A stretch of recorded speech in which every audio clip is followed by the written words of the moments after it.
नमस्ते दोस्तों, मैं सुमन शर्मा आप सभी का स्वागत करती हूँ आपके अपने चैनल सुमन एजुकेशन हब में। आज के इस वीडियो में एफडी से रिलेटेड जो अपडेशन होने वाले हैं 1 अप्रैल 2025 से, उसके बारे में हम डिस्कस करने वाले हैं।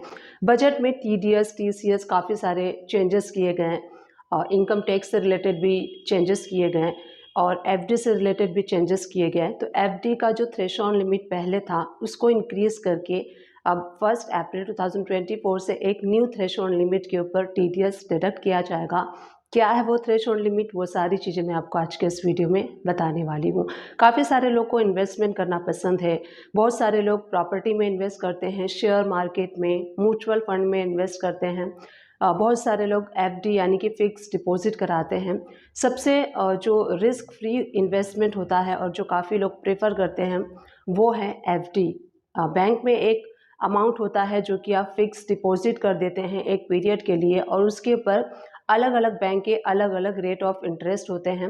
आपको इंटरेस्ट अलग अलग रेट के अकॉर्डिंग अलग अलग बैंक प्रोवाइड करता है। जिस भी बैंक को आपको अच्छा लगता है वहाँ पे आप अपना एफडी करवा सकते हैं। अब एफडी के ऊपर क्या करता है, जो आप इंटरेस्ट अर्न करते हैं बैंक क्या करता है उसके ऊपर आपका टीडीएस डिडक्ट करता है। तो टीडीएस डिडक्ट करने के लिए इंटरेस्ट के ऊपर जो सेक्शन है 194A जो है उसमें क्या है कि टीडीएस डिडक्ट होता है आपका इंटरेस्ट अर्न जो आप करते हैं एफडी के ऊपर। तो पहले ये लिमिट थी नॉर्मल लोगों के लिए 40,000 थी, अब उसको इंक्रीज़ कर दिया गया है 50,000 और सीनियर सिटीज़न के लिए ये लिमिट 50,000 थी जिसको कि इंक्रीज़ करके 1 लाख कर दिया गया है।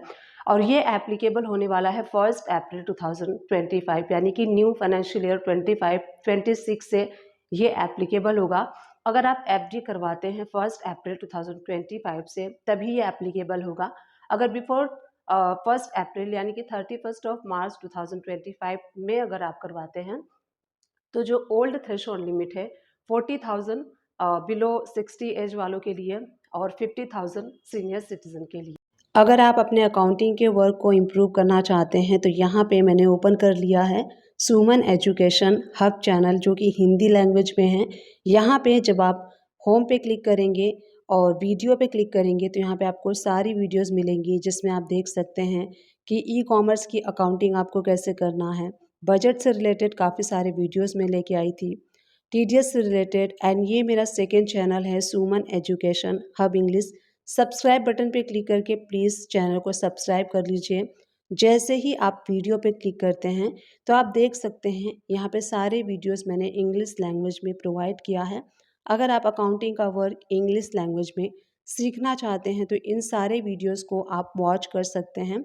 ये सारी वीडियोस आपको इंग्लिश लैंग्वेज में मिलेंगी, चाहे वो टीडीएस से रिलेटेड हो, चाहे वो ई वे बिल से रिलेटेड हो, सैलरी से रिलेटेड हो और अकाउंटिंग से रिलेटेड हो, टैक्सेशन से रिलेटेड हो। लेकिन देखिए फर्स्ट बेनिफिट तो ये था कि थ्रेशोल्ड लिमिट 40 से 50 कर दिया गया, 50 से 1 लाख कर दिया गया।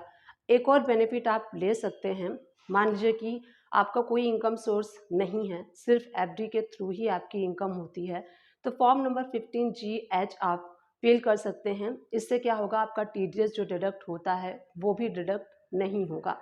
या फिर आप जो इनकम टैक्स स्लैब रेट होता है उसमें अगर नील रेटेड इनकम के अंडर में आते हैं तब भी आप ये फॉर्म फिलअप कर सकते हैं। जैसे कि फाइनेंशियल ईयर 24-25 के लिए 0 to 3 लाख अगर आपकी इनकम है तो वो नील है, और फाइनेंशियल ईयर 25-26 के लिए अगर आपकी इनकम अप टू 4 लाख है तो ये नील है।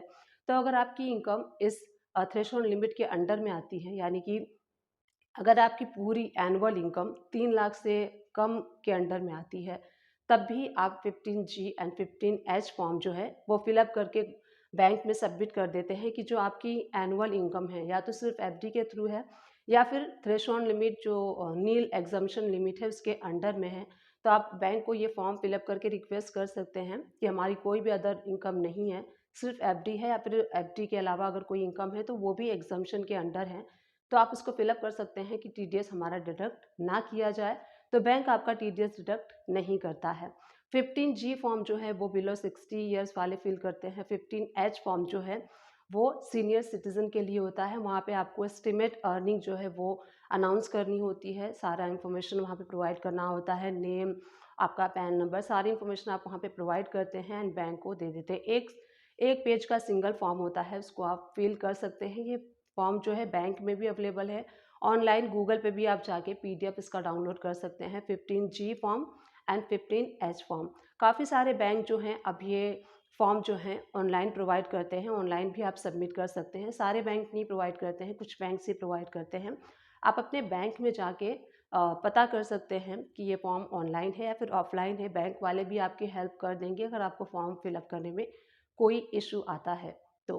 एफडी से रिलेटेड इस वीडियो में हमने काफ़ी सारी चीज़ें देखी। उम्मीद करती हूँ ये वीडियो आप सभी लोग के लिए हेल्पफुल रही होगी। अगर हेल्पफुल रही है तो प्लीज़ चैनल को लाइक शेयर सब्सक्राइब कर दीजिएगा। Thank you for watching, keep watching.